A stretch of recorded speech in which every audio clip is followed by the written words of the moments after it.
Good morning again, children, and welcome to this week's Liturgy Assembly. It's the second week of Lent, as you know, and it's a special time to prepare and to listen to Jesus. So that's what our assembly is all about today.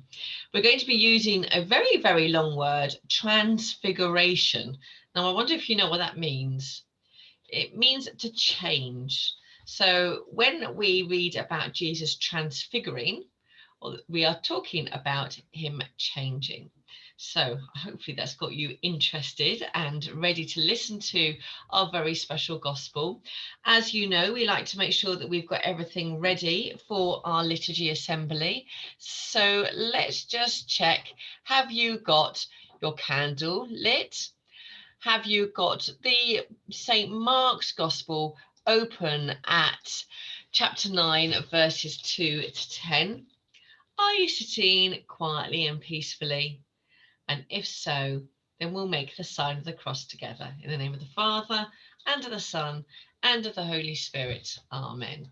And children, you may want to put on some quiet music in the background. That's up to you, but just so that you can listen carefully. Now, last week we talked about Lent being a time for preparation, and that is so true. And so we talked about how we might be giving things up, or we might be trying to do something special. So I wonder how you've got on with that. Have you managed to stay off the chocolate and the biscuits? Have you managed to do something nice every day for someone at home, or made sure that you laid the table or tidied your room? Have you done those Lenten promises that you talked about and thought about last week? I hope so. If you didn't, it doesn't matter. We've got a new week, a new month, so you can really try hard now this week. During Lent, it's a time for change. It's a time to pray, to stop what we're doing, to listen to Jesus, and then to go and do his work. Pray, stop, go and do his work. That's what Lent is all about. So here is a picture of the transfiguration. Now, as you know, children, they didn't have cameras in Jesus's time. So instead, what people have done through the times is they've read the Gospels and they have painted pictures. Now, this picture is by Raphael, who was an Italian artist in the 1500s, and is actually, this is part of it. It's got another part underneath, which is part of another Bible story, which is really unusual. But here we have Jesus rising up, and he has got two people next to him.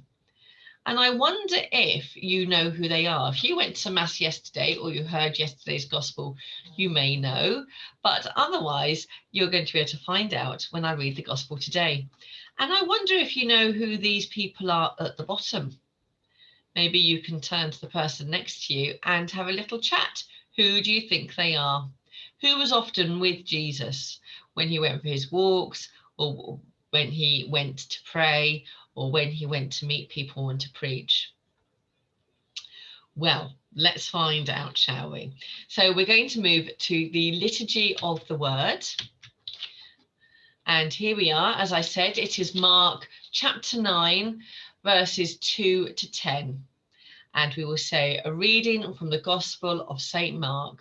Glory to you, O Lord. Now, children, there are some words that I'd like you to help me with. If they are not in black, then can you read them with me? There's some on the first slide and there's some on the second. After 6 days, Jesus took Peter, James, and John with him and led them up a high mountain where they were all alone. There he was transfigured before them. His clothes became dazzling white, whiter than anyone in the world could bleach them. And there appeared before them Elijah and Moses, who were talking with Jesus.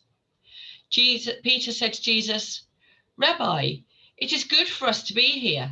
Let us put up 3 shelters, one for you, one for Moses, and one for Elijah." He did not know what to say. They were so frightened. Then a cloud appeared and covered them, and a voice came from the cloud. "This is my son, whom I love. Listen to him." Suddenly, when they looked around, they no longer saw anyone with them except Jesus. As they were coming down the mountain, Jesus gave them orders not to tell anyone about what they had seen until the Son of Man had risen from the dead. They kept the matter to themselves, discussing what rising from the dead meant. The Gospel of the Lord. Praise to you, Lord Jesus Christ. So there we are. We're hearing about this story where Jesus was transfigured into shining, radiant, bright light. And there were two people that joined him. So if we go back to that picture that we were looking at before, who were these two people? Can you remember? It was Elijah and Moses. And there they are, greeting Jesus. Now, the people in Jesus' time knew that Elijah and Moses were both prophets. They had learned all about them in the Old Testament. They'd learned about how Moses had led the Israelites out of slavery, and they had lived in the desert. Do you remember? For 14 years. They'd read about Elijah as well, and the things that he had done, and how he had said that the Son of God was coming. And so there they are, Elijah and Moses, both there with Jesus. And can you remember who the disciples were at the bottom? We've got Peter, James, and John. Jesus' really, really close friends, the one that he knew that he could rely on and he could trust. So we've got some questions to think about for today's gospel, just to really help us get it in our head. Now, children, you all know that I like sparkle. And I think you can never have too much glitter and sparkle in your life. But what would you think if all of a sudden I was sitting here doing the Liturgy Assembly or speaking to you about some special words and a quote, and all of a sudden I turned into wearing dazzling, beautiful white clothes, really, really, really sparkly, and then two other people from the Bible came and stood next to me? Well, you would probably, after getting over your shock, be very, very surprised. You wouldn't be surprised I was wearing sparkle, but you might be very surprised by the dazzling whiteness and the two people that you'd only ever read about. Well, that is exactly how James, John, and Peter felt. They couldn't believe their eyes. They were so shocked. And there was Jesus rising up as well. So they really, really didn't know what to do. And that is why one of them said, "Let me build a shelter for you both." He was so scared. He wasn't sure what to say. And then we hear about a voice from the cloud. And you'll remember that we had that when Jesus was baptized by John the Baptist, his cousin. And you remember that that voice was God. Well, what did the voice from the cloud say in today's gospel? Let's go back and we'll read it together. It's the words in red. "This is my son, whom I love. Listen to him." Let's read those words together again. "This is my son, whom I love. Listen to him." So, of course, by saying "this is my son," we know that it is God who is talking to the disciples, and he's talking to us too. Now, there are not many words there, but they're all important. But I'm going to set you a challenge. Can you choose one special word there that's going to be special for you over the next week?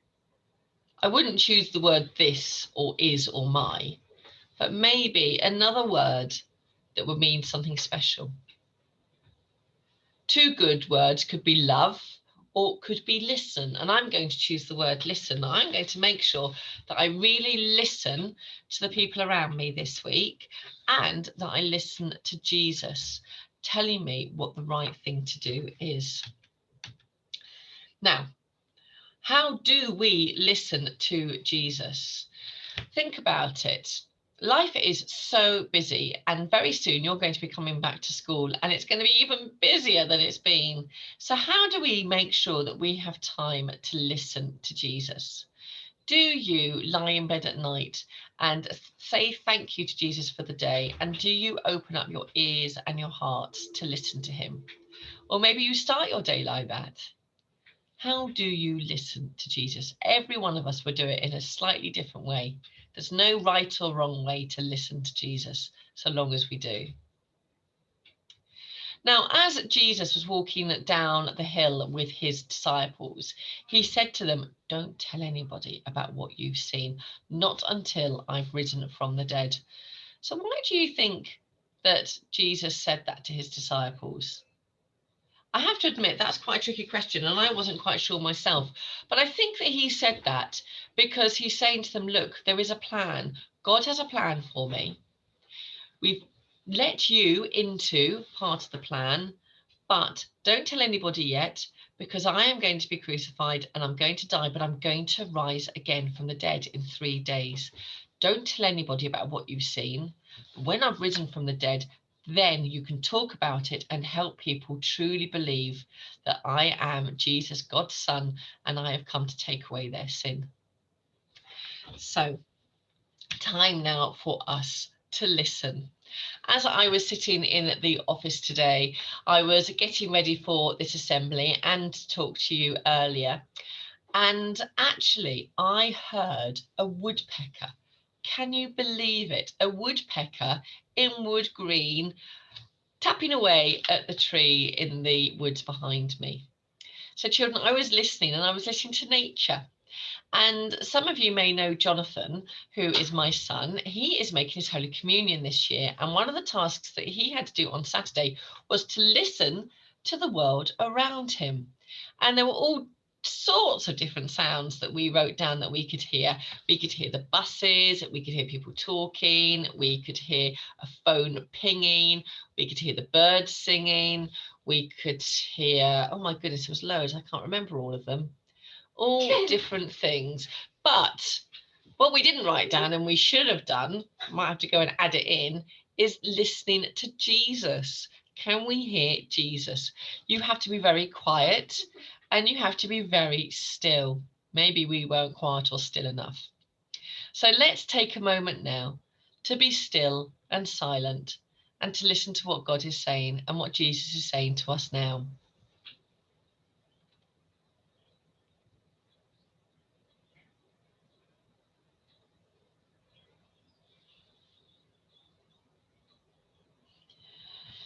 The message that Jesus just said to me was that he is with me, which is really good news, because I don't think I could get through life sometimes without Jesus being with me. I wonder what message he has given to you this morning. Now, remember, children, no matter what's going on, God has a plan for you. And that's why it's really important to listen so that he can guide you. And the more that you love God and the more that you love others and listen to him, the more his plan will be revealed to you. And children, I always think to myself, I remember when I was in a young teacher and there was a display in the staff room where I used to work, and it said, relax, God's in charge, he has a plan. And actually, that's true. God is in charge and he does have a plan for every single one of you. He wants you to do something that's going to change the world forever, whether it's something small or something big. He's got a plan for each of you. So make sure that you listen to him so you can hear what his plan for you is. We are now going to join our hands and say some prayers. I will read the words in white and you can say the words that are written in black. Dear Lord, we pray for the church, that we will listen to you in big ways and in small ways. Lord, in your mercy, hear our prayer. We pray for the world, especially for places near where Jesus walked, where there is fighting today. Lord, in your mercy, hear our prayer. We pray for anybody who does not have the ability to see the wonderful things that you have made. Lord, in your mercy, hear our prayer. We pray for anybody who we know who is sad or hurt or missing someone they love. Lord, in your mercy, hear our prayer.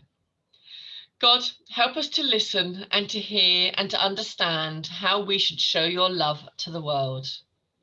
We make all our prayers through Christ our Lord. Amen. Dear Jesus, thank you for being with me today.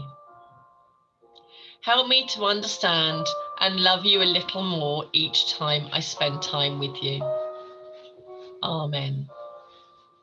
Just take a moment to listen to the music and to listen to God.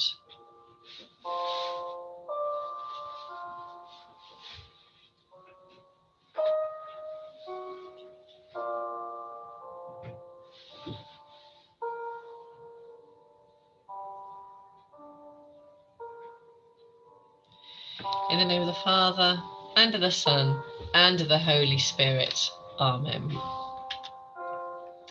Now, children, it is only a week until we see you again, and we cannot wait to see you back at school. And I've got a bit of a challenge for you. We have to do it in our house as well. I would love for you to get out your school uniform, however many pieces of uniform you've got, and to try them on, to check that they fit and to get used to wearing them again. Check your trousers haven't turned to shorts and your school skirts haven't turned to mini skirts. Check your shoes fit you as well, because I'm sure you've all grown since 2020, which was the last time you wore your school uniform. The last time you wore your uniform could have been last year. Can you believe that? And when you're wearing your school uniform, ask a grown-up to take a photograph of you and to send it into school, and we can see you smiling and ready. And if we get enough, we'll print them off and we'll put a lovely display up somewhere in the school to show you all getting ready. Have a really lovely week, children. Use the week to prepare for Easter, but also to prepare for getting ready to come back to school. So earlier nights for us all, earlier get-ups for some of you. Make sure that you're not eating all day just at set times, otherwise you're going to get really hungry when you're in the classroom next week. And just pace yourself and get ready to see your friends and to see all of the grown-ups that are looking forward to seeing you. Take care, children, and we will see you very soon. Lots of love.